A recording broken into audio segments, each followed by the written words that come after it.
You're going to shoot. Shoot. Don't talk.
Howdy, everybody. Welcome to the Spaghetti Western Jamboree.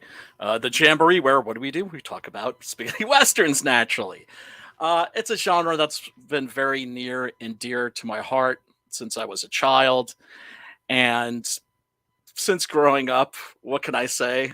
I love them more than ever. If you're tuning in, odds are you probably do too. And boy, it is a great time to be a spaghetti western fan. Tonight's movie is Sabata, which, if you haven't seen, go check it out. There is a link below in the description that'll take you to a pristine copy. I believe it's on Tubi. But also, if you do a search for Sabata on YouTube, you will find an absolutely beautiful, pristine Blu-ray rip that you can watch completely free of charge. It's a great time to be a spaghetti western fan because the genre has never been more accessible. Arrow Video, in particular, has been killing it lately, putting out a lot of this stuff. And Tubi, in particular, I know a lot of people aren't aware of Tubi and are sometimes reluctant to click on a Tubi link when I provide it. Thinking maybe that they have to like sign up or that there's something shady about it. No, you don't even need an account. And oh my God, they've got, let me check this out as a matter of fact, because the selection of spaghettis is pretty intense. And real quick, actually, before we really get into it, let me begin with a message from our sponsor, which is yours truly. I've got a comic book out called Six Gun Gorilla Long Days of Vengeance. Campaign is on Indiegogo right now. It is active, and you will be able to back it at a number of different tiers. There's something for everybody. And let me just share my screen here. See, I'm always reluctant to promote my own stuff. I'm good at promoting other people's stuff, but there's nothing wrong with me promoting my own stuff, is there? I don't know. It sometimes feels that way, but I don't know. I think maybe I just need to get over it. There we go. And what can I say? It's a critically acclaimed comic book. Obviously, if you're watching this and you know me, definitely inspired in large part by my love of spaghetti westerns and also giant gorilla movies like King Kong and Mighty Joe Young and well, gee, anything with a giant gorilla in it, except maybe Conga. Conga, I can pass on. Beautiful artwork, as you can see. Link is below in the description. We're approaching our 10K stretch goal, and also if you click here, you can watch the trailer. But enough about that. Enough about the self promotion. Let's talk. God, I'm boomering it tonight, aren't I? You'll have to forgive me. But let us talk about Sabata. Woo! Okay, so the story with Sabata goes that Gianfranco Parolini had directed a movie called Sartana. And let me see if I can bring up a picture here of Gianni Garco, who was the actor who first played Sartana. And this was one of the ones that was hard to find. They never showed this one on TV when I was a kid. So, I think I was in my 30s, maybe, when I first got a copy of this, which was like a VHS rip of a Japanese Blu-ray, with the hard-coded subtitles and everything. This is like pre-DVD, when this sort of a thing was not really that accessible.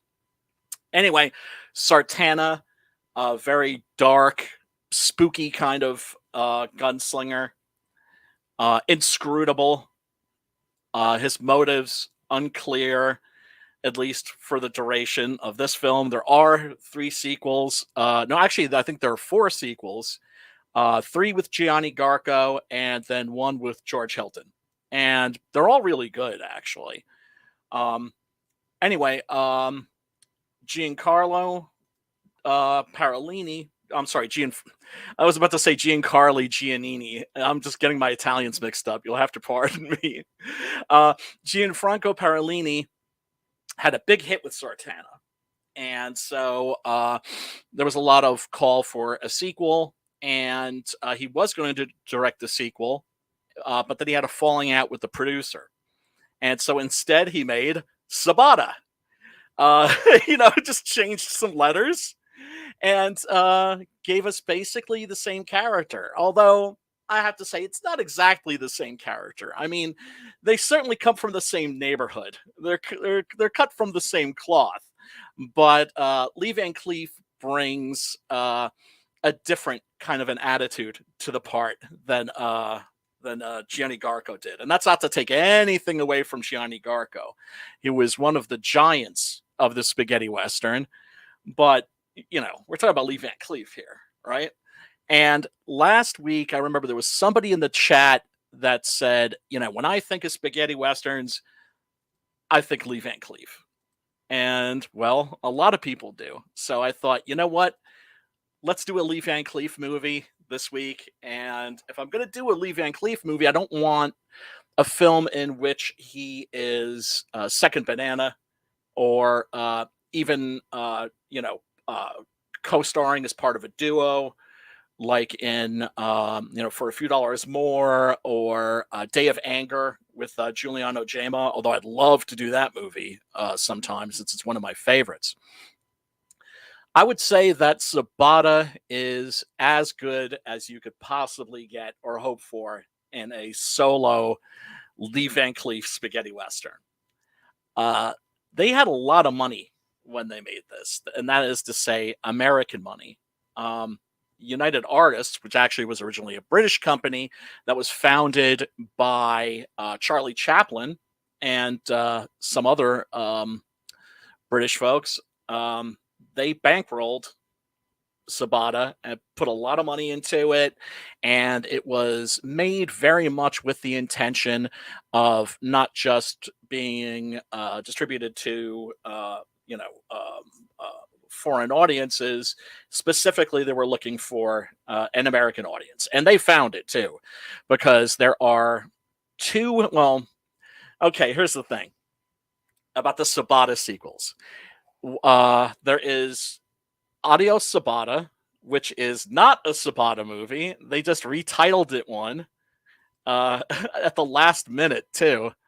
Let me see if I could get a pic of. There we go. Of the man Yul Brynner. So they wanted a Sabata sequel. It hadn't been made yet, so they took a film that that Parolini made after Sabata called Indio Black, and they retitled it Adios Sabata.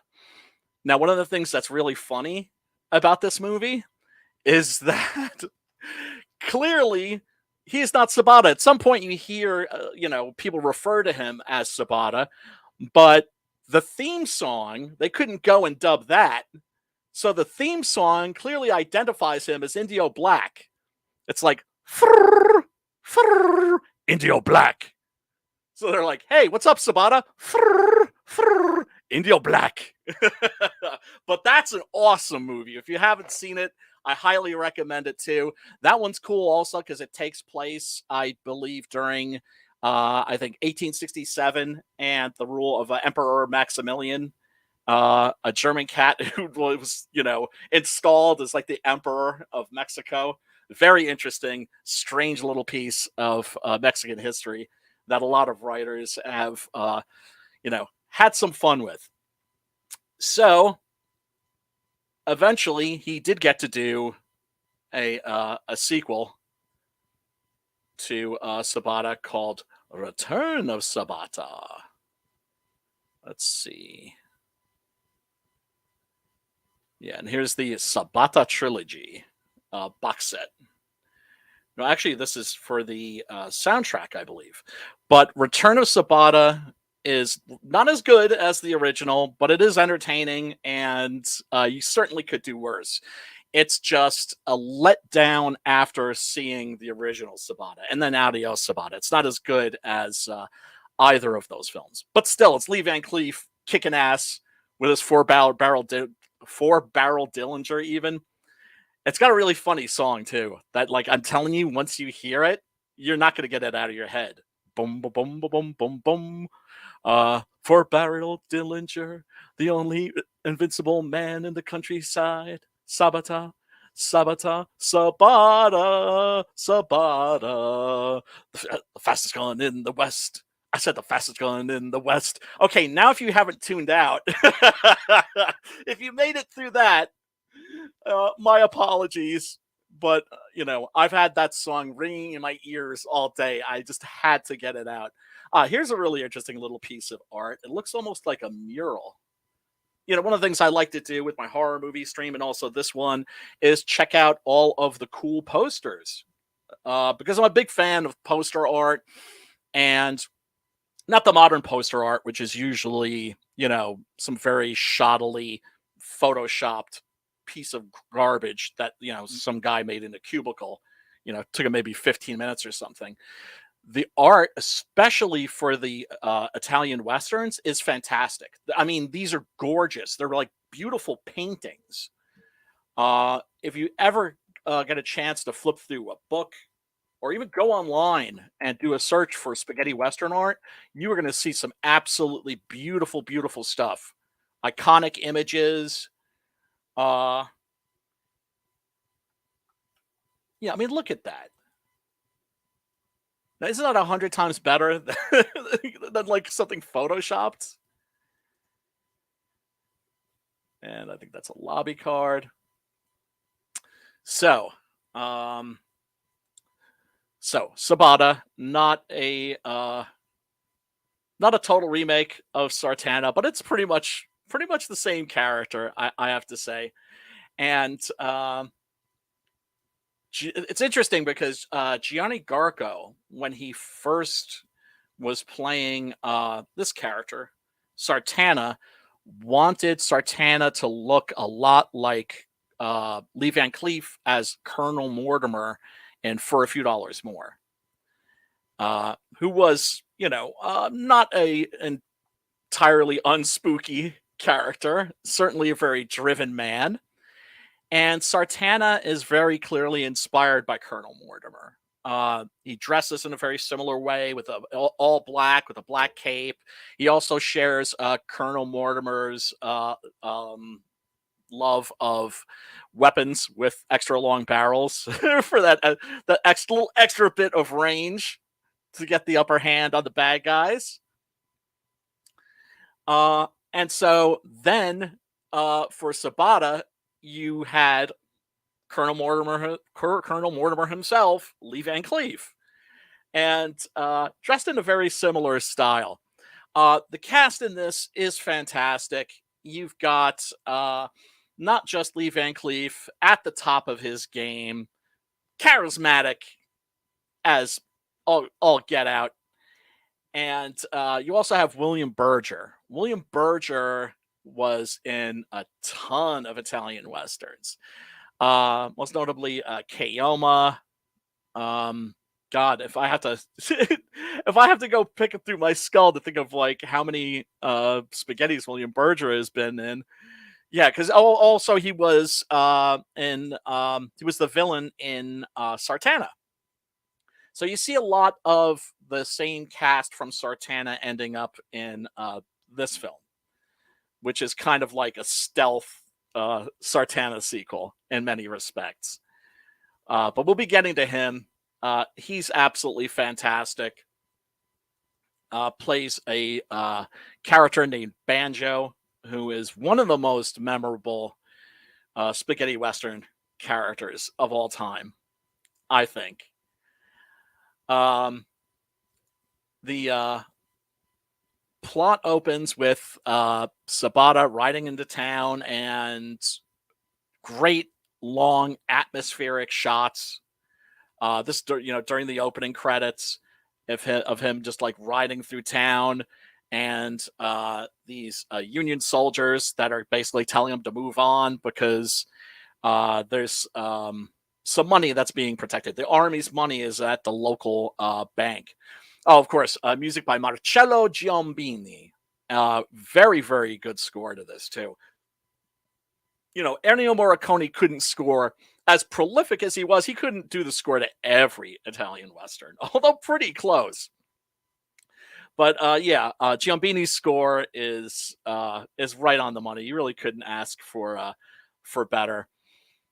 And this was produced by Alberto Grimaldi and directed by Frank Kramer. No, Frank Kramer is, of course, the pseudonym for Gianfranco Parolini. You have to remember that the term spaghetti western was a pejorative term. That's to say that a lot of Americans and I think also probably people in the rest of the world were kind of making fun of the Italian westerns. Just the fact that the Italians were making westerns, but then of course the Italians made them even better. Oh, hey, what up, Phil? Hey, what's going on? What's up? Howdy, partner. I tried to make it this week. Yeah, no, I'm glad to have you, man. I'm glad I don't have to just hang out and monologue all by myself. But I tried rocking a hat in the first episode, but with the headphones and everything, it just wasn't working. So you've seen Sabata. What did you think of it? I thought it was awesome. I thought it was obviously spaghetti western, but just off the bat, where you're introduced to a character kind of with no context. Even when we get to Sabata, you don't really know, and even that carries through the end. Yes, it's a lot like Sartana in that respect. I don't know if you were listening, but I was talking about how basically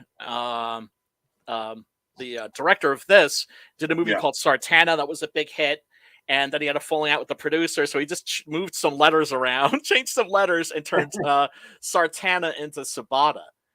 And that's a character who in that film is totally inscrutable. Yeah. Kind of spooky, possibly supernatural. Certainly has a talent for appearing in places at strange times. And, I mean, in the sequels, he's not as inscrutable because by the end of the first Sartana, you've figured him out. Yeah. But yeah, Sabata rides into town, and he's clearly taking everything in, but you don't know what his angle is. Right. And this is a good example of a hero who's kind of just like almost like a force of nature, Yeah. This guy, he doesn't He's know. OP. He's Right. OP. No one gets the upper hand on him ever. Never. He gets stuff done. And a lot of the, if you want to dissect it, like the emotional characteristics come from the supporting characters of Alley Cat and the big guy, I forget his name. Karincha. Yeah, Karincha. For sure. So those supporting characters kind of act as your, they pluck at the heartstrings. There's more on the line for them. Right. The thing about Sabata in this is immediately you kind of like him because he runs into Karincha in the street. And Karincha is like this Mexican dude who had fought in the Civil War. And as he says, he's like, it's like they gave me a medal and, basically threw my ass out. And this is right after he's had his ass thrown out of the saloon. Right. Right? For not having any money. Mm-hmm. And at one point he picks up the medal and he's about to throw it, toss it aside, but then he goes, ah. Yeah. I mean, and it shows like, he feels like he doesn't get any respect and stuff. And what good was it to defend somewhere where you have nothing for it, which is a cool, aspect of that character that he keeps coming back to, Yep.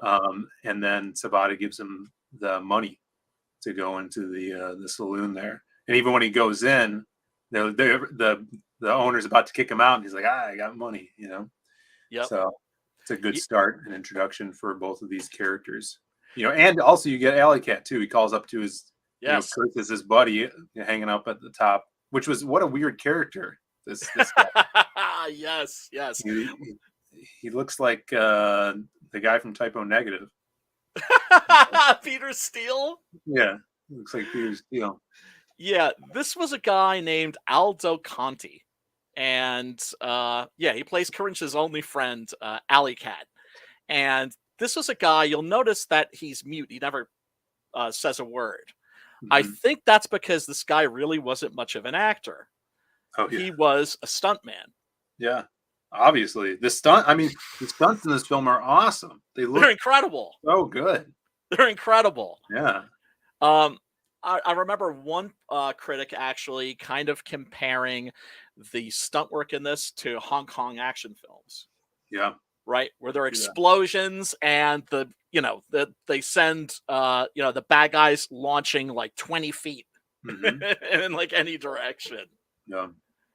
Yeah, this also kind of puts the movie a little bit in the subgenre of the circus spaghettis. That's to say, there are like a bunch of spaghettis that have to do with circuses and people in circuses and ex-circus people, that sort of a thing. But yeah, it's like when Sabata gives Karincha that coin, he looks up at him. He's not just like, oh, like he's not that psyched because he just got like some money to buy a drink. Yeah. But also because he's just like, like I think I just found an ally. Yeah. Right? It's like Sabata's kind of paying for his good favor. Sure. It's like a down payment, basically. Yeah. What up, J Dollar Dog? Everybody in the chat, thank you so much for tuning in, joining us. We do appreciate you. So yeah, he goes into the saloon. It's a classic spaghetti western saloon. Decked out. He shoots the dice because they're loaded. Right, yeah. He points out that the dice are loaded. Someone's getting screwed at the table. I loved the iconography of this saloon. Just even the chicks dancing. I'm like, oh, this is so cool. Like the brothel dancers in their really cool outfits and their garters and stuff. The can girls, yeah. And then just the later on in the scene when he starts up the auto piano. Yes, he flicks really a coin across the room. It goes into the player piano. And it was a great writing in here too, because then that establishes how accurate he is with the coin within the first 15 minutes of the film, which circles back around. So which is awesome. Like that's really good, actually really good writing, and very almost pulpy stuff going on there. Oh, not even almost. Not even almost. Yeah. Even, spoilers, but even at the ending, yeah, which hopefully I could hang around to when we get there. Right. How the bad guy meets his demise is totally pulp. Yep. Really good. Yeah. And also the villain Stengel in this is totally a pulp villain. Yes. And when we get to him, I'll go into how it's a type of villain that you see quite a bit in the Spaghettis. That is to say, a sadistic aristocrat. Yeah. But he takes that shit to another level. Mm-hmm. And in terms of creativity and eccentricity. Now, so Sabata's hanging out in the saloon, and these guys are stealing they kill some guards with the help of some acrobats, and then they steal the money by stealing the safe. Yes. Right? Which makes a lot of sense, right? It's just like, why crack that thing or dynamite it there? It's like, grab the safe, pull it out of the wall with some horses, and they even have like a little dolly track. I love that. I said they came down and put the track in. I'm like, what are they doing? And I'm like, oh, the safe is too heavy to carry out. You got to put it on this little cart thing and then wheeled it right out. Yeah, it was actually really cool scene and well constructed heist. Even down to like the circus guys, the acrobats, using their little seesaw to get up onto the balcony and stuff. Really good scene. Right? Yeah. Yeah. I'll be right back. I'm going to go get some food. You got it, brother. So, here he is shooting the dice. And, this is another great moment, too. There's one of the arch villains actually in this. Not the arch villain, but one of the villains we discover is about to draw a gun on Sabata, and Sabata, tells him, go back to your meal. Like, don't even think about it. But of course, it's like the guy's got to, he's got to test himself. He's got to like Wesley says in Blade, some motherfucker's always trying to ice skate uphill. And so rather than just blast him, Sabata just he goes for his gun, and Sabata shoots the leg of the chair. Dude, I saw that and I'm like, that's awesome. Like, what an awesome moment. And I'm like, I wish I would have thought of that. But this also came out, 50 years ago or more? Yeah, man. And boom, face first into his soup. Mm-hmm. Right? So he doesn't kill him. He just humiliates the fuck out of him.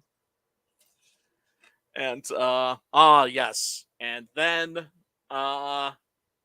Sabata meets a old friend in quotation marks, Banjo, who is played by William Berger, who, according to rumor, was Keith Richards' flatmate. And what's that mean? Like he and Keith Richards were like roomies. Hmm. And I know that Berger did like his drugs. I know that he got busted, I think, for possession and did a little time. Yeah. in Italy. He's in a ton of these movies. He was the bad guy actually in Sartana. And in this, well, he is a character of another sort. Very like a very mysterious character throughout most of the movie. Yes. And while I was watching this, I'm like, wow, this character is almost like the archetype of the trickster type character, you know, very mischievous, could play both sides of the coin. You not really know what hand he's dealing when he's on screen. But I thought it was a great character, and as the movie progressed, just became cooler and cooler to me. Yeah, one of my favorite characters, definitely my favorite performance by Berger, because there's something really cool, charismatic, romantic about this character, right? He's a bit of a hippie, though. And if there's one thing you should know when you're watching a spaghetti western, if you see a hippie, don't trust them. You see a lot of hippie-ish characters in Sergio Corbucci's movies, and they're always the bad guys. And I remember thinking, damn, he really hates hippies. He must be like a super conservative guy. Yeah. No, it's not the case. He hated hippies because he saw hippies as being fake and ineffectual. So he was actually to the left of the hippies. And was like, like the hippies are all into throwing flowers. They should be throwing dynamite. Mind you, this is, things were very volatile in Italy in terms of the politics. When Frankie shows up, he can give us a pointer or two about the years of lead, which were years of major political instability and terror and just bad news in general. What would you say are some like characteristics of a hippie type character in films like these?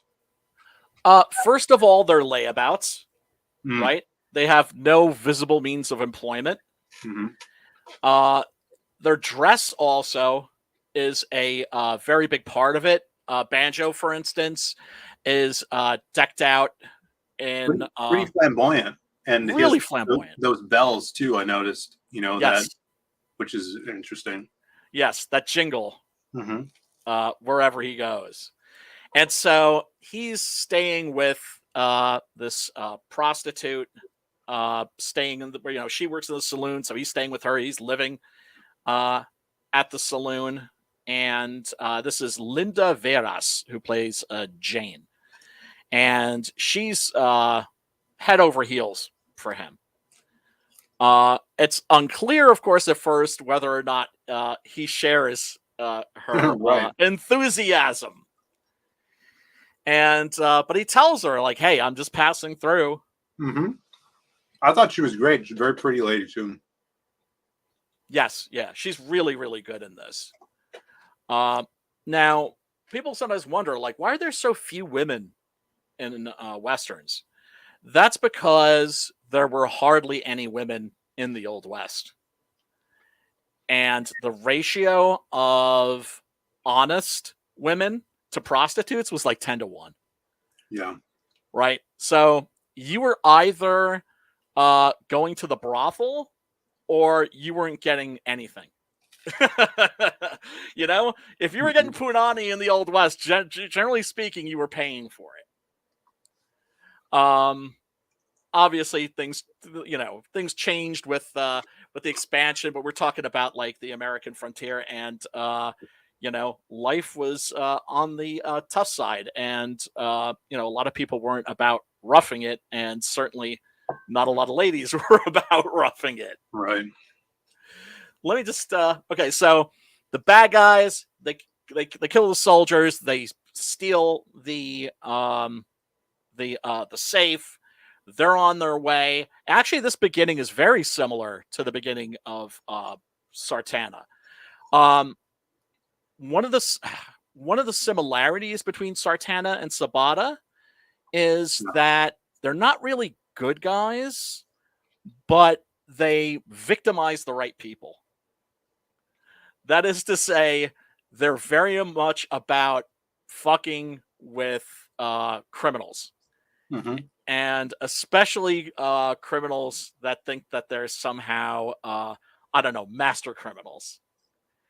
And I mean, I've always seen this character and Sartana as like adrenaline junkies. It's like, yeah, they're in it for the money, but they're not. It's not just about the money. It's also about the thrill. So let me play a quick clip here.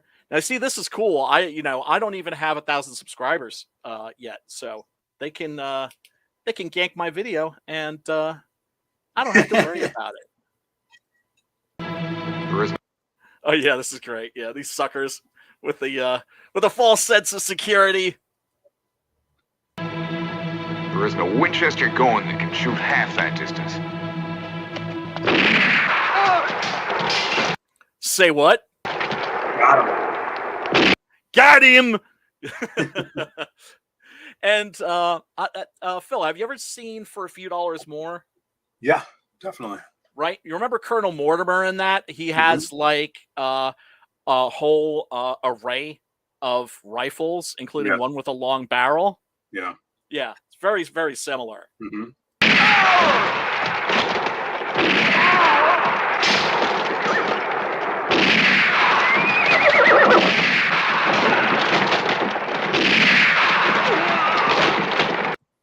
And then I love the people that are like, "Oh, these movies are too violent." It's just like these guys are just like grabbing their chests and falling over. It's Yeah, there's not even an effects or anything. You don't even really need that, you know? No. You don't need big old bullet squibs. I mean, I love me a good bullet squib, but you don't need them.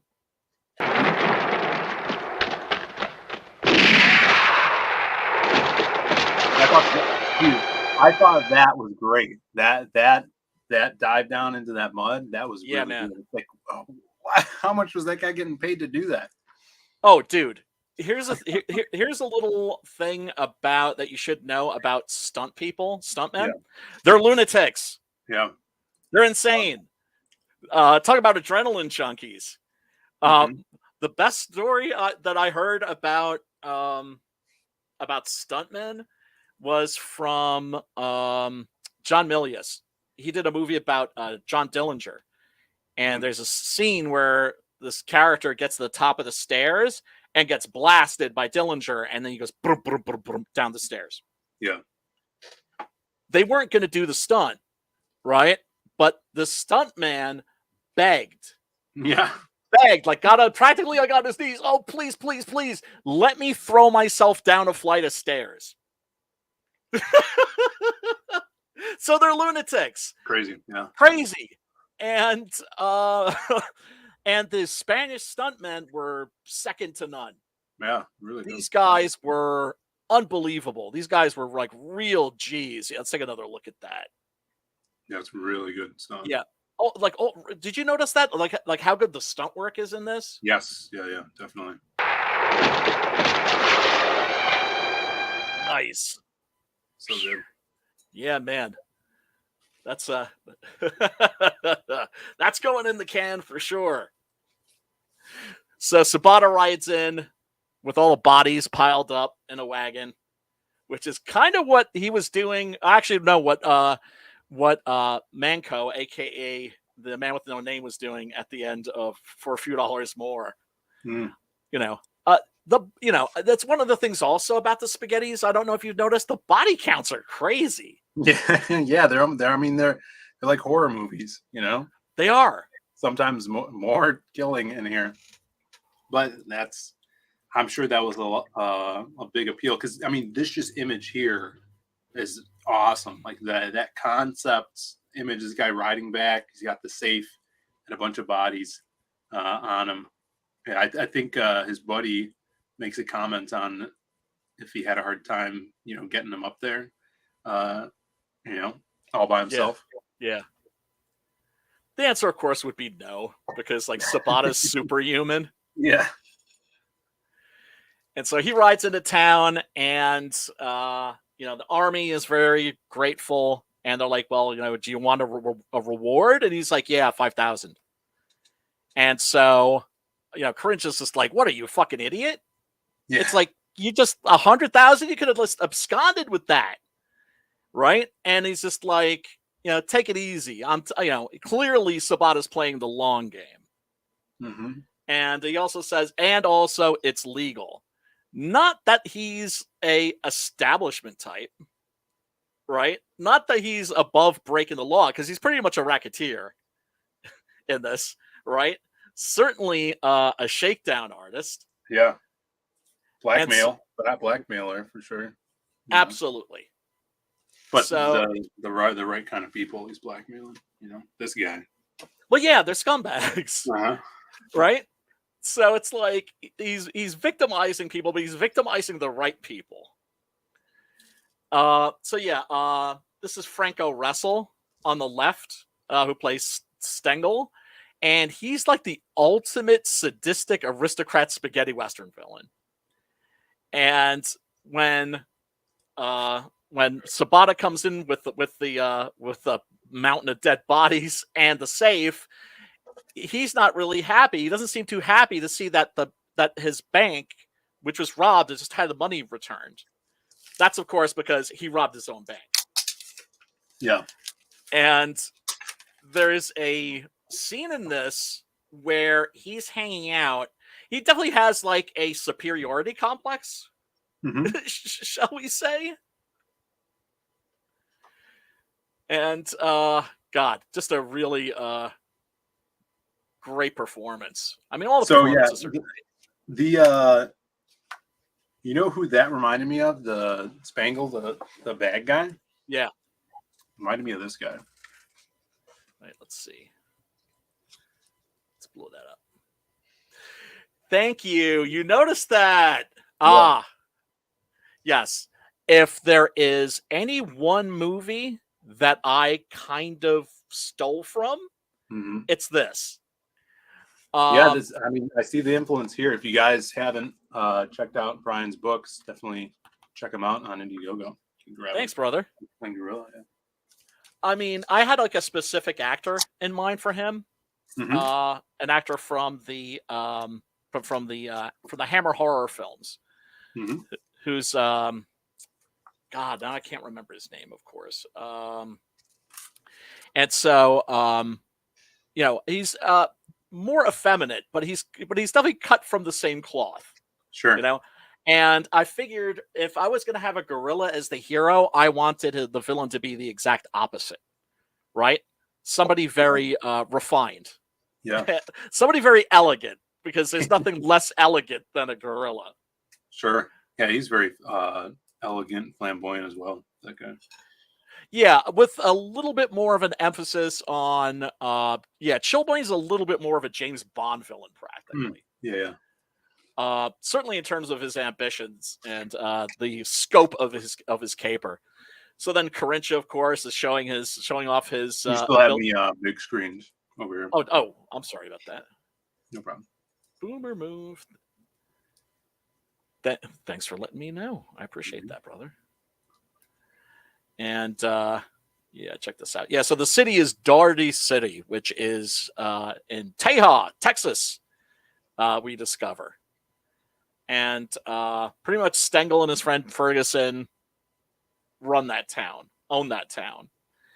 and are looking to obviously exploit it in any way they can.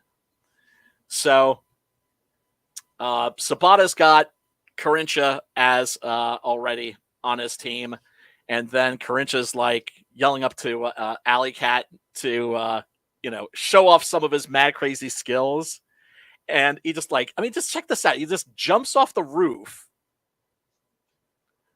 and he hits a trampoline and flips over a moving wagon. That's not stationary. Yeah. Right? It's moving. He flips right over it and then lands on his feet. And then you see in the same shot, right? There's no cuts. You can see it's that actor. Yeah, it's crazy. Yeah, and that was one of the genius moves that they had in the Spaghettis was they would cast a lot of the stuntmen in small parts, often as goons, right? So if they were like falling, getting shot, falling off of horses or flying out a Mhm. window or something like that, Yeah, you yeah. could see it was the same guy. Yeah, and what a weird I mean, very interesting character design too, because like you see this guy, and every time you see Alley Cat, you know it's him. He's got the very, I, I mean, distinctive hair, and the outfit as well. Mhm. Is he supposed to be like? Would you say a depiction of a Native American? Yes. Yes. Yeah. He's supposed to be either a Native American or a half breed. Yeah. Um, you needless to say, in the Italian westerns, you're not going to see any actual Native Americans playing Native Americans, and in Mhm. fact, you will never see a Mexican actor playing a Mexican. And there's with one exception, and Any Gun Can Play, Mhm. Gilbert Roland is in that, and who's a Mexican actor, and that's the only time a Mexican played a Mexican Yeah. in an Italian western. And boy, there were a lot of Mexicans in the Italian westerns because a lot of them took place along the border or south of the border. Now, this is a great scene too. I love this because this is another scene that's a setup that doesn't make any sense when you first see it. Hmm. What's happening is, let's see if I have a clip here. That's right, bitches. I can show clips. He got clips. And I don't have to worry about getting yanked and fined. And, if I get yanked off the air, whatever. Let's see here. Yeah, here we go. You never know.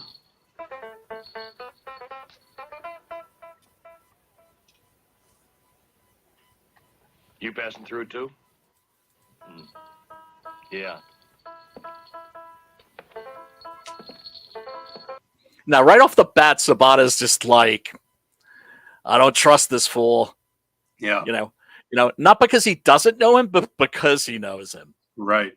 And we don't know their history, but we do know that they've crossed paths before. Mm-hmm. There you can hear the little bells. Yes. Yeah. The belts. Sabata. I don't hardly recognize you anymore. Because of the safe? And if you were in my shoes, what would you have done? Me? I'd have kept the money. That's because he thinks small.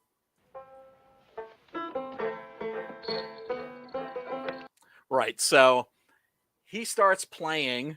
He was strumming before, but now he starts playing faster and then faster. And That's great. yeah. The switch back and forth, it's so spaghetti western. Yeah, it is. And the bells tinkling. Just a really well-designed character, but played with panache Mm-hmm. by Mr. Berger.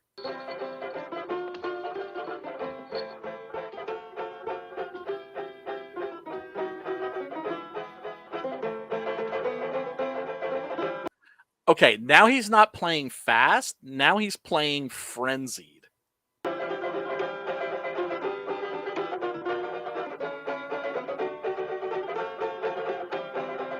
I thought that I never had seen that like a swoop shot like that back and forth before, and that Yeah. was really ballsy, but I think it worked. Oh, absolutely.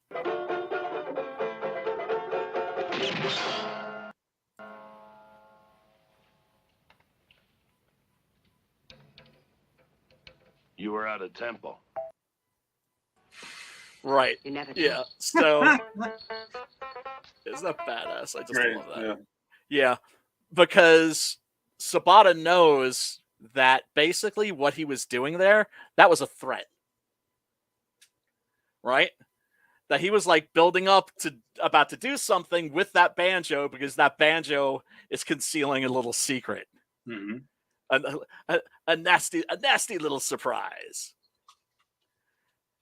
Which is unveiled in what's got to be maybe my favorite scene in the movie. Close to it. And oh yeah, well, oh god, what's the? I know I wrote this down. It's in my notes.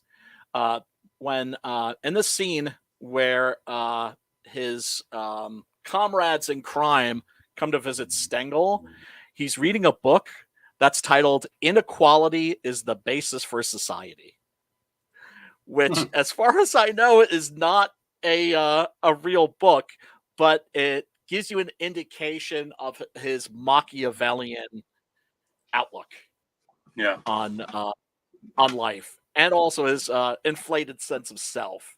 Mm-hmm. You know, he talks a lot about the superior man and how the inferior man could never hope to stand against the superior man, the man with the superior intellect. What up, Pops? Oh yeah, Path of the Pale Rider. Yeah, folks, check that out. Very happy that there are more Western comics in CG. It's definitely encouraging. Another thing that you see in Sartana that's in this too is that Sartana and Sabata are both like technocrats. They've got funky gadgets, is what I'm saying. Yeah. And Stengel does too. And you can see here he has like this stick, and there's like a ram's head at the end, and coming out of its mouth is a big old spike, like a dart. Yeah, also very pulpy, Super. Like, this is like a villain from like The Shadow or something. Exactly. I mean, yeah, definitely Shadow vibes. This, would be his iconic weapon that he wields, and threatening his underlings with it. So Right. everybody knows. They already know what it can do, so that informs the viewer of the danger. Right. And so this guy is just like, man, because he doesn't know what Sabata's angle is. He's thinking like maybe he's like working for the government. And I think I'm gonna like cash in my chips and get the hell out of here. And Stengel's like, you ain't going nowhere, bitch. You're staying right here. And then this actor, Robert Hundar was his name. He's in a lot of spaghetti. Sometimes as the hero, he goes to pay the acrobats that were responsible for the robbery, and then of course proceeds with his goons to just blast these fools. Yeah, because no witnesses. But then it's just like, you think it would occur to these guys, hey, wait a second, we were sent to kill the witnesses, so aren't we witnesses now? Yeah, you always think that your crime boss is on your side. Yeah, seriously. Not expendable. Right. If he's gonna fuck over these, those guys, what makes you think he's not gonna fuck you over too? Right. Now this is good, and you see this kind of like plot device to show how evil the villain is. I did it in the Lost Pages too, where I had the villain sacrifice his own like he kills his own henchmen, right? Yep. It shows no loyalty to the people around you, and it could show you how bad a villain can be if they're willing to kill their own men.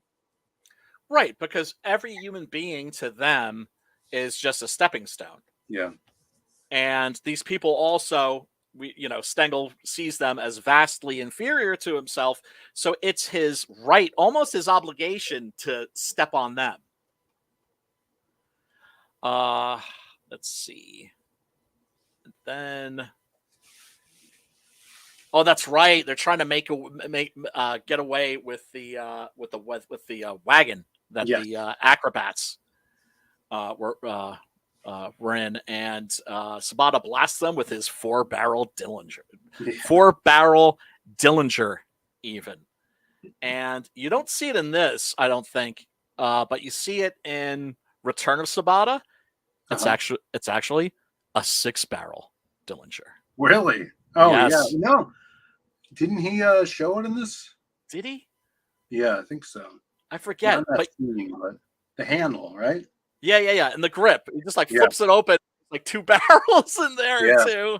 They didn't really pay much like pointed out obvious thing. He did it a couple times. Yeah. But they probably make it a big deal in the sequel. Yeah, and like I was saying, the sequel isn't as good, but it's perfectly fine. It's just you're gonna like going from this to Return of Sabata, you're gonna be kind of disappointed if you like lower your, because this is like first rate. Yeah. I know that Lee Van Cleef said he was like a little disappointed in this movie because it's not as good as the Sergio Leone movies. And I'm like, bruh, like, could you set the bar any higher? Of course it's not as good as any of the Sergio Leone movies. It's not a Sergio Leone movie. Right. Anybody that's interested in this genre, I and anybody that knows anything about it will always tell them the same exact thing. Go watch all the Leone movies. Those are the best. And then, watch, A, B, C, or D. Usually, anything by a director named Sergio, and you're good to go. Like Sergio Corbucci or Sergio Salima are also two of the greats. Yeah, here's Alley Cat. Boing! He just jumps on there. It's awesome. He throws a guy out. I know, the dude's like a fucking superhero. Yeah. That's like some Daredevil shit right there. Yeah. Oh yeah, there's Stengel actually reading. Let's say it again. Inequality is the basis for society. Okay, dude. Yeah, and then we see, and this is very much like a James Bond villain. Yes. He has a pair of dueling pistols, so he's going to kill Robert Hundar, but he's going to give him a fighting chance. And so he loads the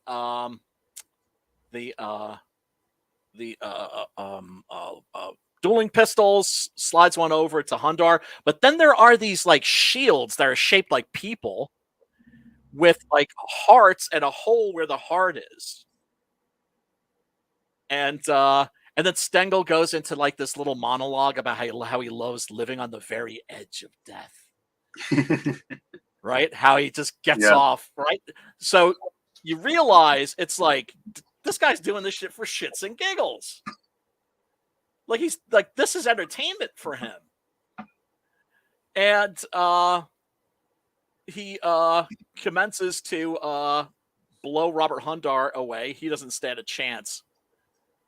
Of course, that's a really good shot of the actor right there. And one thing I didn't realize, that I never realized, I just found out today. That is the Via Mussolini. Yeah. Mussolini lived there. That's crazy. That's insane. Yeah. And it's a ranch house, but it's used in a lot of spaghettis, and in the spaghettis, it's always a palace, right? Because when you're shooting a film, the exterior doesn't have to match. I mean, the interior doesn't have to match the exterior, Right. But yeah, so El Duce's former digs. May he rest in piss. So yeah, there's a great little scene where Sabata sends in a wagon with a phonograph of his voice saying, "Don't shoot, Stengel. Don't shoot. You'll regret it." And so then, of course, he and his men start blasting. The horses run away, and then boom! That blew up real good. Yeah, some great explosions there. Yeah, really great ones. Oh yeah, and then he keeps jacking up the price, right? It's like first he's like, I'll settle for like what was it, like $5,000, and then it's like now it's 10, now it's 20, now it's 30. Like every time Stengel tries to kill him, he's just like, he survives, he kills the assassins, and then is just like, yeah, the price just went up. And oh yeah, this is a pretty good scene where we get a little peek at Banjo's interior life. He's hanging out, reading a book of poetry, probably Yeats or Keats or somebody like Yeah, that. lounging. Yeah, he's lounging, and his girlfriend's very obviously into him, and she's talking about her dreams and how like, hey, maybe we can like go off together and get married and be together forever. And then suddenly he's scared shitless. He wakes up. It's like a nightmare. Yeah, It's a nightmare, Uh the idea of him being you know, uh putting down roots, and devoting himself to one woman. Yeah. It like absolutely terrifies him. Not getting shot, you know, but basically like a boring domestic life. And oh yeah, that's a great scene too, where these goons come in, some of Stengel's goons come in, and but yeah, and and Sabata has like popped out a picture from its frame, and they come in and they scan the room, and and he's just like hanging out in the yeah, frame with the pillow.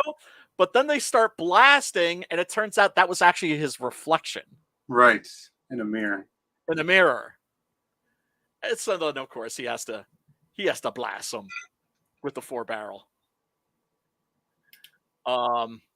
Yeah, and then and then when he has dinner with Stengel, finally, that's right, because he lets one of Stengel's goons go and says, like, tell Stengel I'll be over for dinner, right? It's time to actually talk to the guy and let him know who he's fucking with. And he puts the cane down in such a place, right, where he could just like click, hit him, and immediately Sabata knows something is up, and he puts a glass decanter between him and that I weapon. like that. I like it because it was subtle and then it continued. Yep. Like he moves it again. So Yep. he knew what was up with the cane already. Yep.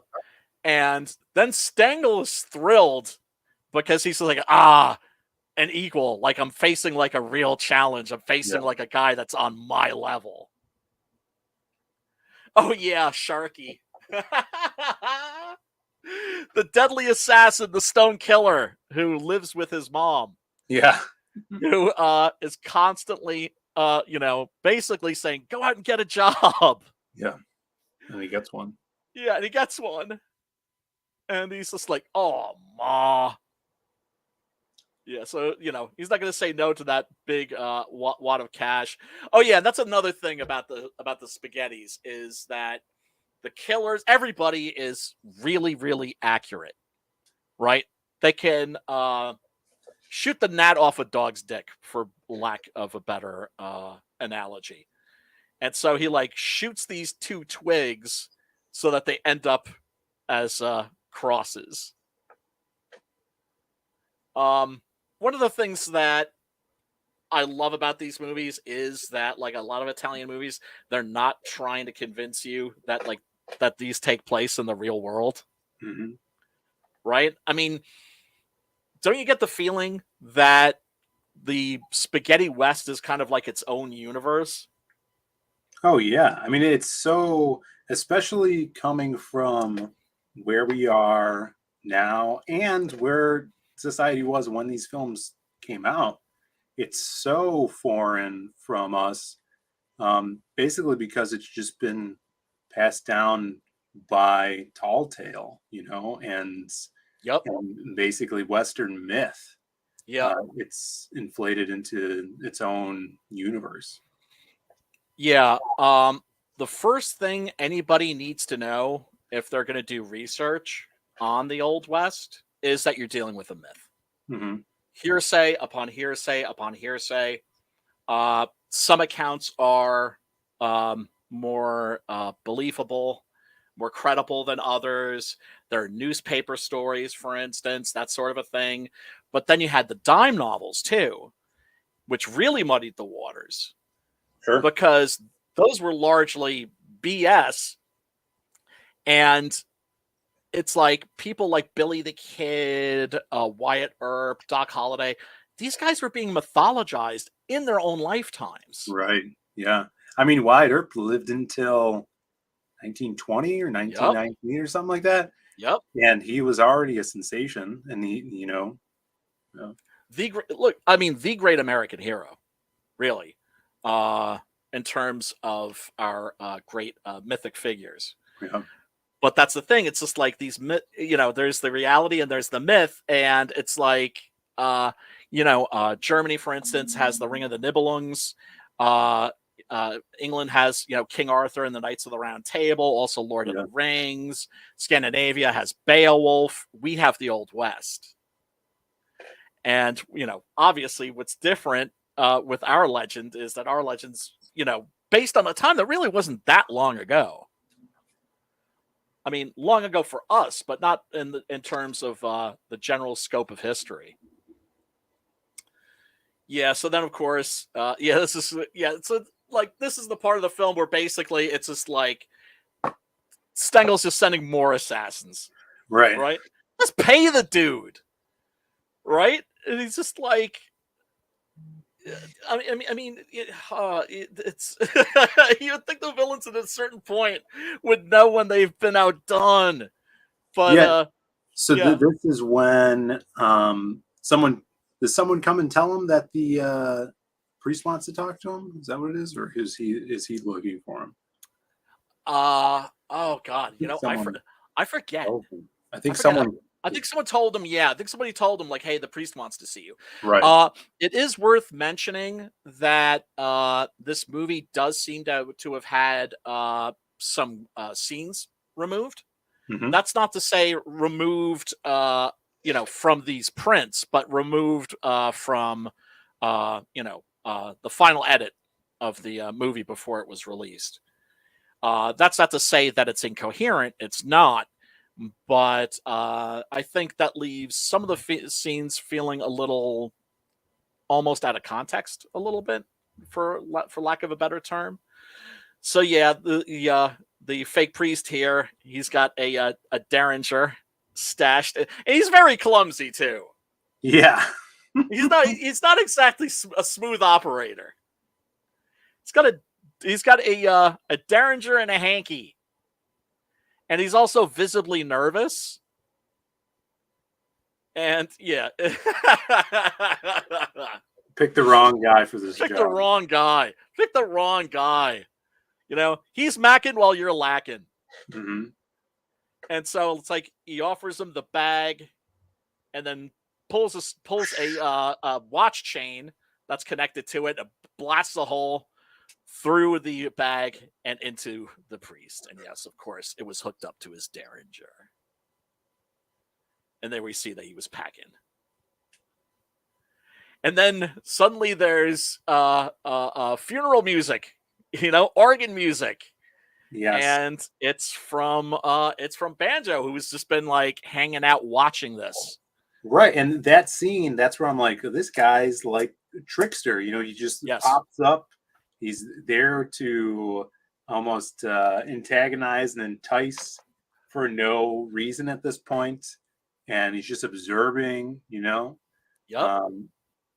So, and also that scene with the bag really, it was like another James Bond-esque scene where they're like, oh, I got a cool idea for something he could do. Let's write a scene around it, which is that.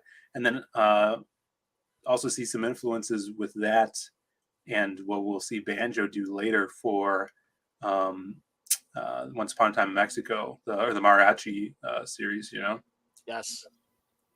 Yes, which are, very heavily inspired by these films. And what makes Banjo such a great character, especially the way that Berger plays him, is you want to like this guy. Mm-hmm.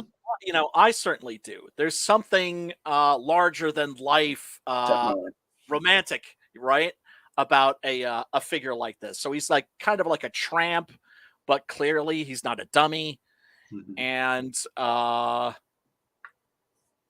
yeah, and then this is probably my favorite scene in the movie right here. Yeah, this is so early. I think earlier in the film, does he explain that he's on the run from he skipped out of town and came here because some people are after him?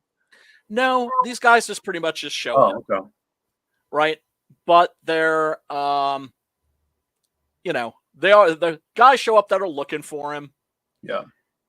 And so he steps out into the street, and then of course, his girl is like, Banjo, and she's like running to like trying to get to him, and Sabata holds her back since keeping her out of the line of fire. Right. And let's take a look at this because this is just kind of badass. Yeah, it's a really good scene.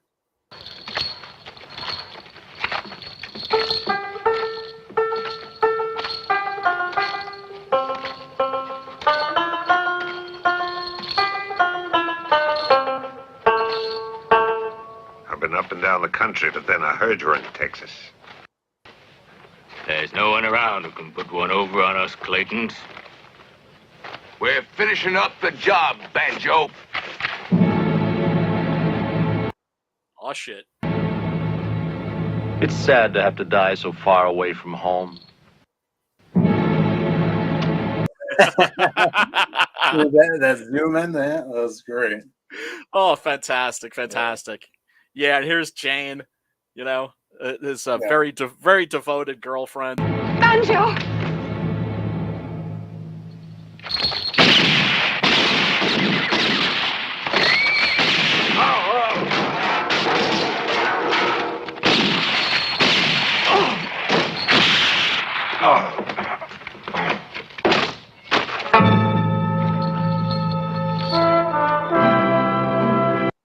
Surprise, bitches! Cool. I see. I didn't even pick this up here or when I watched it last week.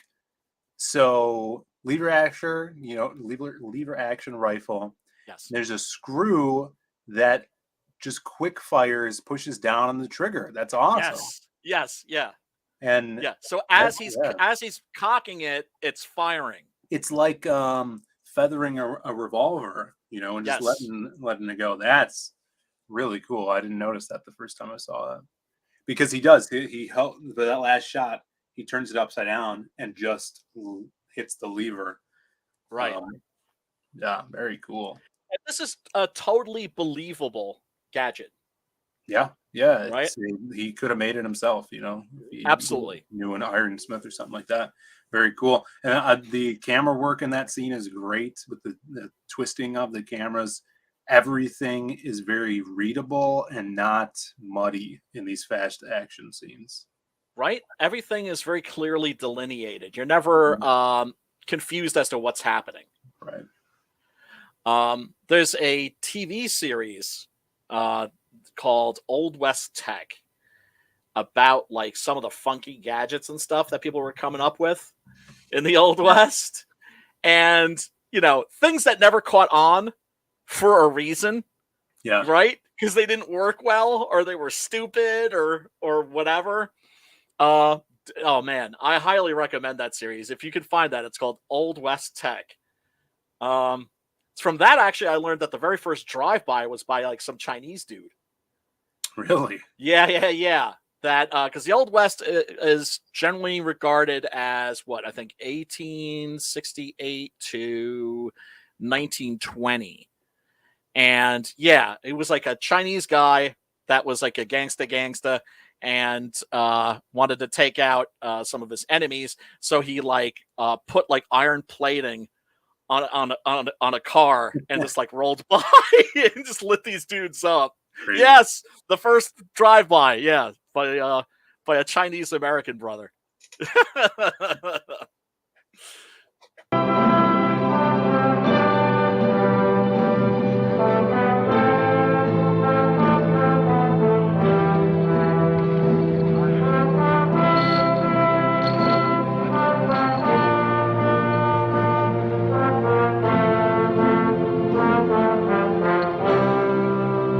Right through the heart. He remembers. And now that scene, doesn't that give you a feeling of the mythic? Oh, yeah. Right? That he's like one of these like great like mythical characters, one of these great mythical figures, like Right. from the Spaghetti West. Mm-hmm. I just love that. But oh, Banjo, you disappoint us. You disappoint us by the end. But yeah, there you get a good look at Yeah, the contraption. So cool. Great scene. And, just now this guy has a reason, and then, these guys have dealt with each other before and kind of are going to team up here, it seems. Yep. And yes, then we get the raid on Stengel's fortress. This also was a big inspiration for issue 7 of Six Gun Gorilla, the big gun down. You know what I stole from this scene? The mining cart. Oh, yeah.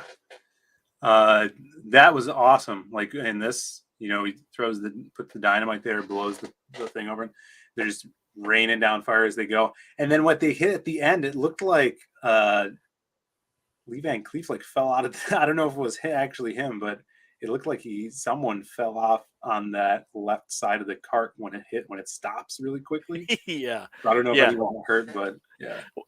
That was his stunt double, Romano Pupo. There you go. Romano Pupo.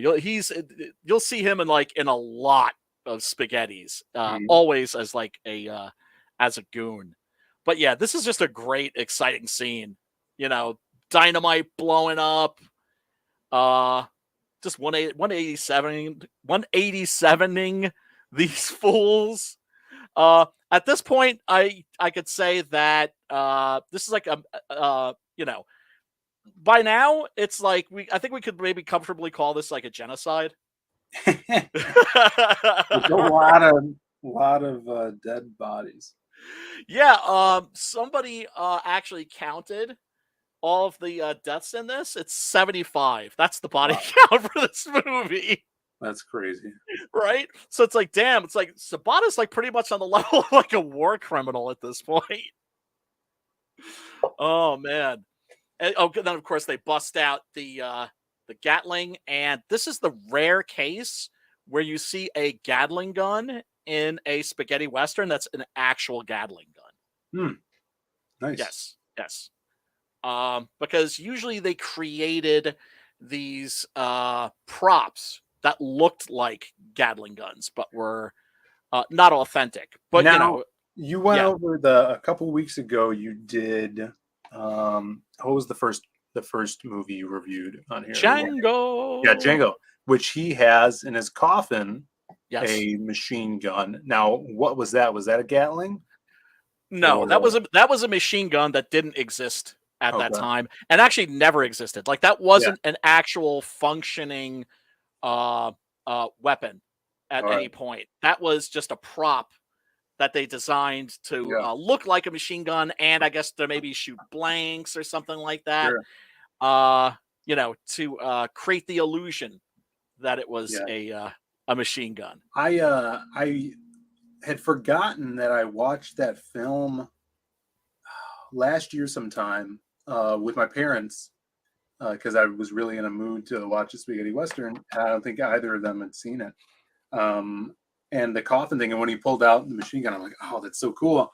And then there was this, of course, everybody knows of the video game Red Dead Redemption, right? Yep. Very popular. So before Red Dead Redemption, the first iteration of it was called Red Dead Revolver, and that was on the first Xbox. And it was a game that was originally made by Capcom, so the art style was a little bit more cartoony. And Rockstar bought the rights to publish the game, and it had awesome cast of characters inspired by spaghetti westerns. And one of them, which I would play as a lot, he was the Undertaker, and he was like this skinny guy with a top hat, very creepy looking. But on his back, he carried a coffin, a casket, and his special move when you get your meter up or whatever, he'd flip it off his back. It would open up, and then out would pop a Gatling gun, and you could just turn and mow it like people like a turret. I'm like, they got that from this, basically. Absolutely. Because Django was one of those movies that was like an international smash hit in like every country but here. Yeah. There are always movies like that, like Mad Max, for instance. The first Mad Max, huge international hit, gigantic hit in Europe, gigantic hit in Asia, very popular in Japan. And then they released it here, and they dubbed it into American. Think about that. They dubbed it into American. It was already in English. Right. You stupid mother effers, right? It was already in English, but they were just like, oh, well, these are like, they've got all Australian accents, and like the audience is going to tune out. So we have to dub it into American. That's crazy. Yeah. And it bombed. And it wasn't successful here. Bud Spencer, Terrence Hill, like biggest movie stars in the world at one point, everywhere except for here. Yeah, that's crazy. Yeah, man. It's cool to see the Gatling gun here. Yeah, it's a nice shot of it. Yeah. And Alley Cat makes his way over with the dynamite, and boom. And then, of course, we have got the showdown. Yes. With Sabata. And spoiler alert. I mean, wait, this movie was like made in like what, 1972? I think. Yeah. Right? So sorry, folks. Plug your ears, close your eyes. We're discussing like the climax of the film. By the way, folks, if this movie sounds interesting to you, remember, link is below in the description.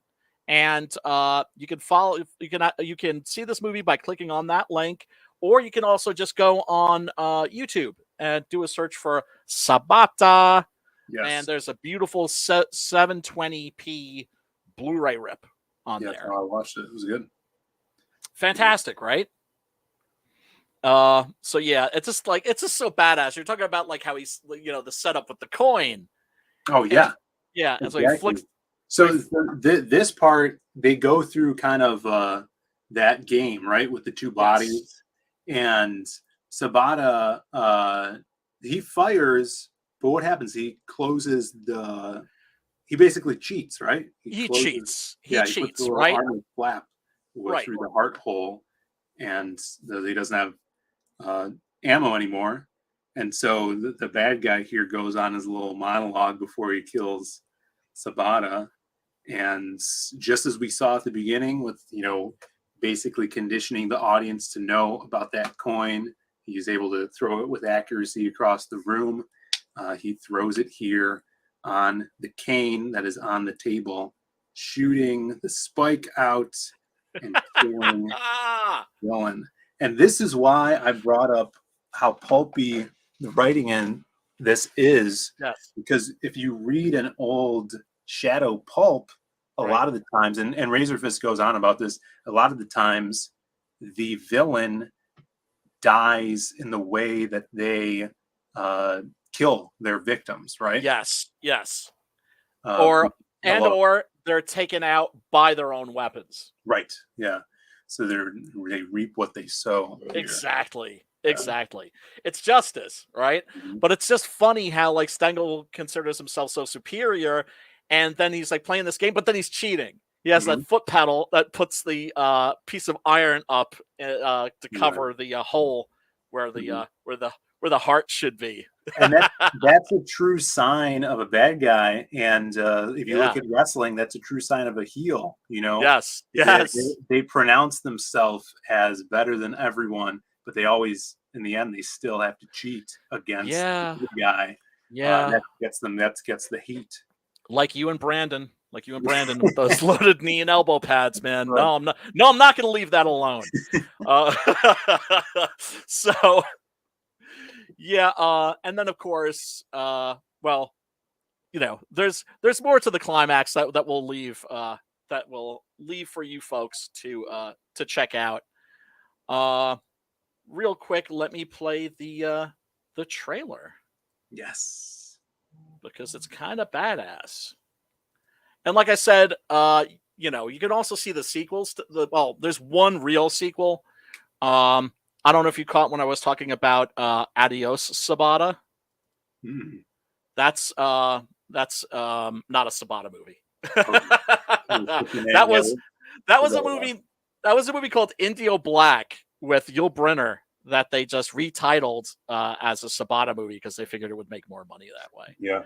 But it's just funny because like the characters will be like, "Hey, Sabata," and then the theme song has the character's name in it, so it's like, "Frrr, frrr, Indio Black," because they weren't going to go back and go, "Frrr, frrr, Sabata," right? But yeah, if you enjoyed that, if you enjoyed this, you'll enjoy that.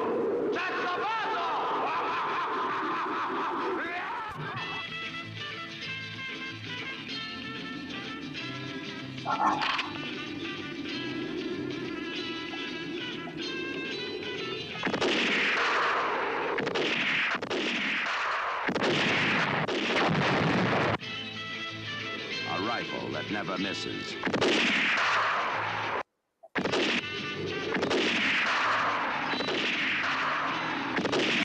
Well, I mean, you know, not to be pedantic here, but it's not the rifle that doesn't miss. Yeah. A pistol that shoots two ways.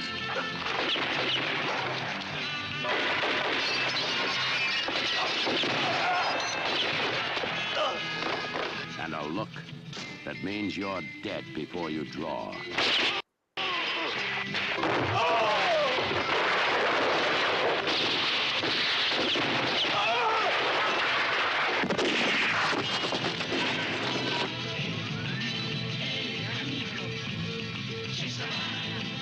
Ay gusto. Do you speak any Spanish? No, not really. No, my brother speaks a little more, but yeah, me neither, because I have no idea what that means. Che Sabata. Augusto. Where's Ollie when you need him? The man and the gun are one, called Sabata.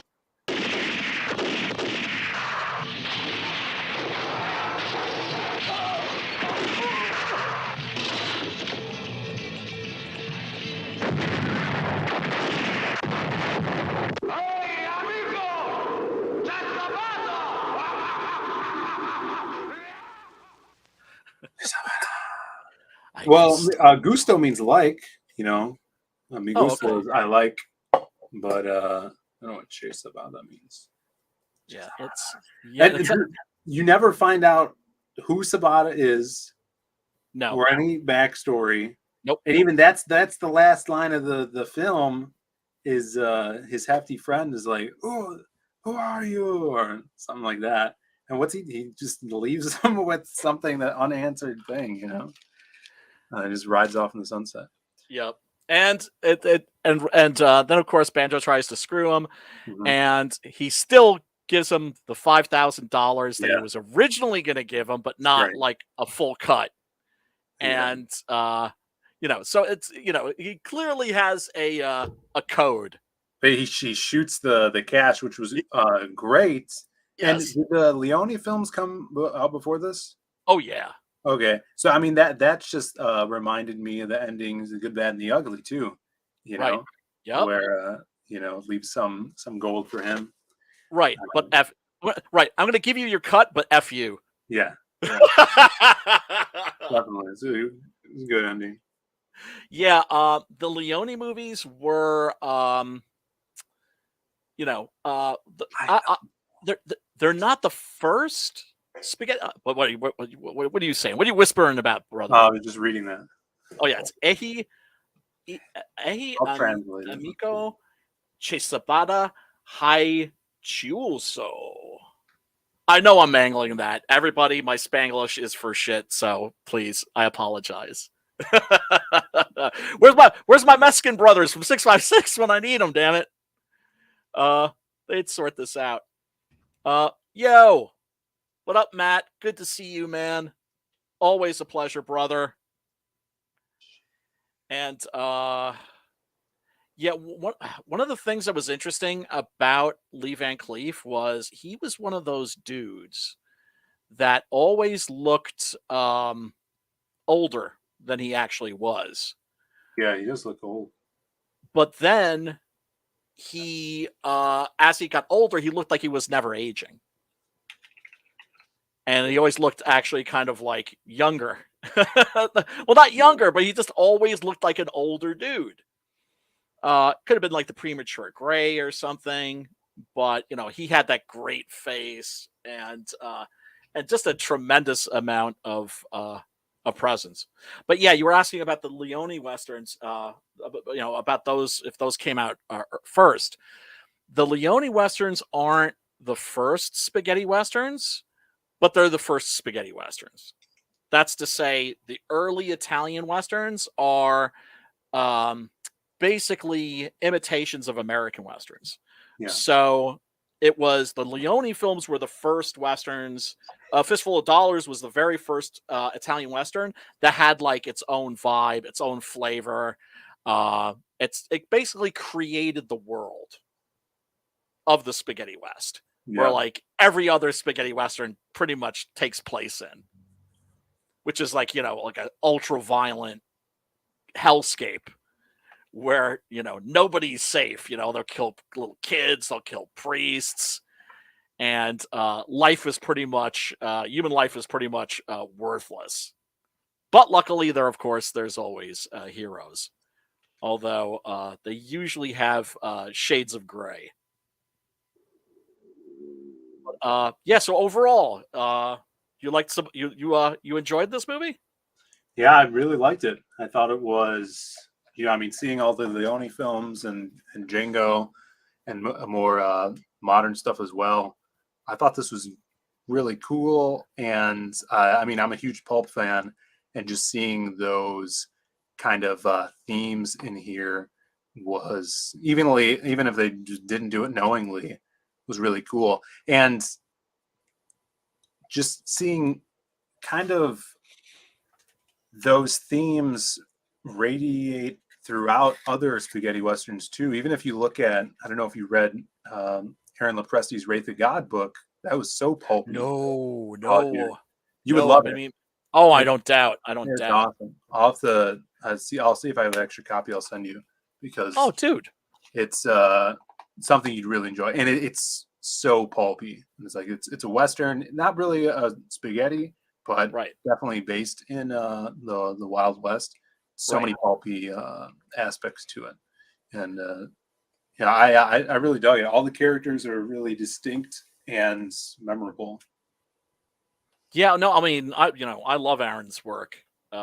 He's a terrific writer, and I wanted to back that campaign, but I was like cold busted at that time. I couldn't back as much stuff as I would have liked to. Let me put it that way. Yeah, but this movie was a lot of fun. Right? Like you would say that because I know a lot of people are like, "Oh, I don't like westerns." I'm just like, but these aren't your regular westerns, right? Yeah. They very much take place in their own world. But yeah, all the pulpy aspects, absolutely 100% intentional. Yeah. Because there are a lot of the guys who wrote for these movies started out writing pulps. Yeah. And they were certainly aware of the American pulps, which were translated into numerous languages. And also, of course, they had comic books. And Yeah, I just love this movie to pieces. You know, I think that it was unfair for Mr. Van Cleef to compare it to the Leone movies. Yeah. Here, check this out. This is the song that's been stuck in my freaking head all day. Phil, now I'm gonna put this on you, brother. All right.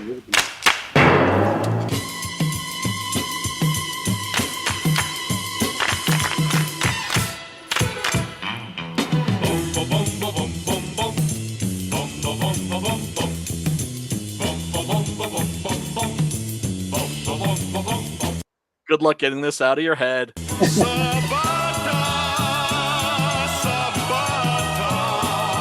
the fastest gun in the West. I said the fastest gun in the West. 9-fingered man, 4-barrel Dillinger. And yes, actually, he was a 9-fingered man. He was Lee Van Cleef was missing a finger. Oh, really? Yeah, I believe during a culinary accident. They should have explored that. Do they ever in this? No, this next movie, No. that would have been cool to see an origin thing. Right. That. Like that bastard shot my finger off. Yeah, that would have been great. Sabata is the only invincible man in the countryside.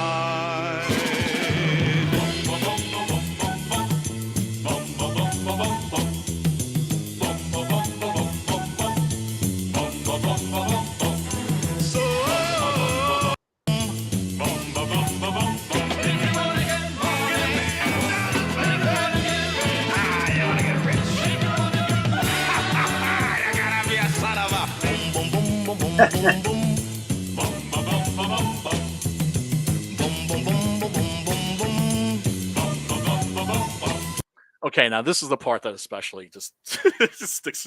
That will stick in your head. Sabata, the fastest gun in the West. 4-barrel Dillinger.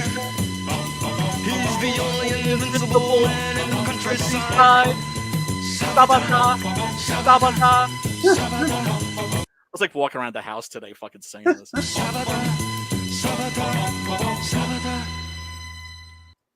Dude, how cool would it be to get the rights for a comic for Sabata? Oh my god! And then you could write the origin of how he lost his finger and stuff, and like the how Banjo and him met. How like the cool thing about that first movie is they implanted stuff of now there's a past to him, and now they could expand upon that if they wanted to. You know? Yep. Yeah. Like I said, they did like one official sequel, and there's Adios Sabata, which is not a Sabata movie, but definitely check it out because it's by the same director. It has a lot of the same cast. The plot's kind of similar, although the location's very different because it's set in Mexico when Emperor Maximilian, this German dude, was like ruling in Mexico. Yeah, it's just completely insane. What were the Germans doing in Mexico? Yeah. But historically, accurate in that respect. So I'm trying to figure out what I should do next week. Do you have any ideas or requests or anything for a film? I mean, because I'm kind of leaning towards Blind Man right now. I've never seen that. Let's see if I can bust the. That could be cool. Are you familiar with the Japanese Zatoichi movies? No. The Zatoichi series, I think there's like 28 of them. These were low budget movies that came out every 6 months in Japan, and they had really great production values because they were using the same sets, the same costumes as like the bigger productions. Mm-hmm. And they're about a blind masseur who's also a Yakuza, who's like a badass swordsman. And the best way I've heard him described is that he's kind of a cross between Toshiro Mifune, Jesus Christ, and Curly from the Three Stooges. And Yeah. they're awesome movies. The plot is always the same exact thing, right? Yeah. The plot is always the same. There's like some girl that's been taken by the Yakuza. They're gonna turn her out, turn her into a prostitute. He has to step in and like kill like 500 people to to secure her freedom. Blind Man is kind of, but it's like because he's blind, he has superpowers, right? Oh, So he can, his hearing is super sharp. His Sure. sense of smell is super sharp. And Blind Man, the guy's just blind. And it's not a superpower. It's actually a handicap, right? Yeah. Like here, let me see. I do believe I have a trailer. Yes. Got to give big ups, by the way, to the Spaghetti Western database. Anybody who is curious about the genre, this is the place to go. Look at that. That shot is great. Oh yeah, or something, but that's awesome. That's a poster for Once Upon a Time in the West. Yeah, so good. Yeah. Oh my god. And if you're new to the genre, they have a top 20 and then an alternate top 20. And I pretty much agree with. I mean, you could pick any movie off of those top 20 lists, and you're good. You're golden. Like you're getting like a kick-ass film. So go check their site out, folks.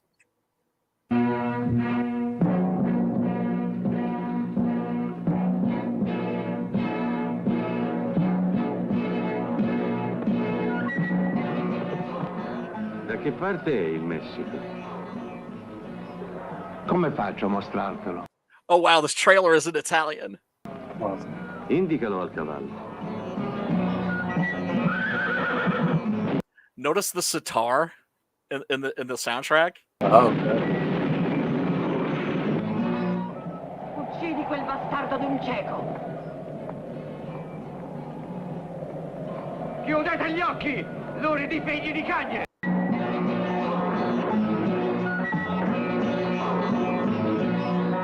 Fernando Baldi, or here he's credited as Ferdinando Baldi.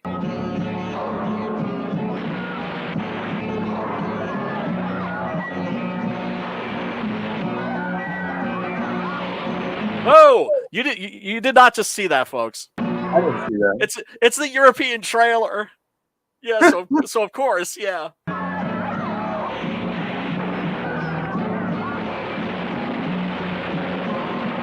Voglio le mie 50 donne.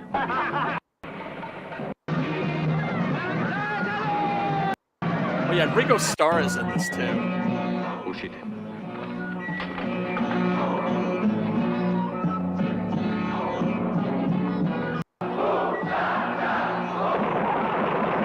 Yeah. Yeah, these dudes think they're getting muchachas. They think like, hey, we're gonna get some girls. Yeah. And instead, they get laid.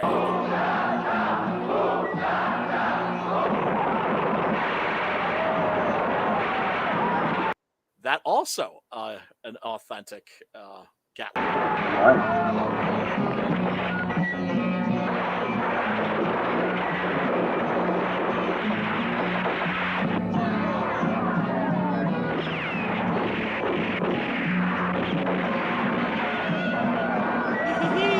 Wait, listen. It's like blink and you'll miss him. He's actually has a pretty big part in the movie too. Actually, Ringo Starr. It's crazy. There he is. Like in this trailer, it's like blink and you'll miss him. Let's see if he gets a close up. I don't think he does, because this was actually produced by the guy who produced the Beatles records. Oh wow. Yeah, starring Tony Anthony as the as the hero. So I'm thinking that, but if you or anybody else has any requests, also, folks, you can drop them below. in the comments. Put them in the comments down. Leave a comment if you guys like the movie and the talk, the chat, Jamboree. Yeah, boy. Make sure you hit that like button as well. Smash it. And ring a ding ding dong, the little bell for notifications. Right. Phil, thank you so much for hanging out, brother. I thought I was going to be stuck here monologuing, and you just made this stream like 100 times cooler. I hope people dug it. It was fun. Yeah. Tell these fine folks where they can find you. You can find me at Zaid Comics on YouTube. We talk about comics. We stream a couple nights a week, and we create comics as well, just like Brian. So you go to zaidcomics.com to check out all of our books. We're crowdfunding The Lost Pages 3, which is kick-ass superhero comics in our own style, different genres throughout the universe in here. And if you guys haven't read it, you can grab this one, which is a new collected edition, 212 pages of story, all in a manga-sized grayscale book. And you can find that, the link to that on zaidcomics.com as well. So definitely go over there and check it out. Help us create our third volume of the book. Hell yeah. And, I've read volumes 1 and 2, and they are fan-frickin-tastic. Thank you. Hey, man, look, if they weren't fantastic, I probably wouldn't diss them, but I would probably just not say anything. Sure. but they're awesome. You and Brandon are absolutely killing it, and I can't wait for the for the next installment. Awesome. All right, folks, we're gonna peace out, and we will talk to you next week. So, having said that, peace, love, and pasta fazool.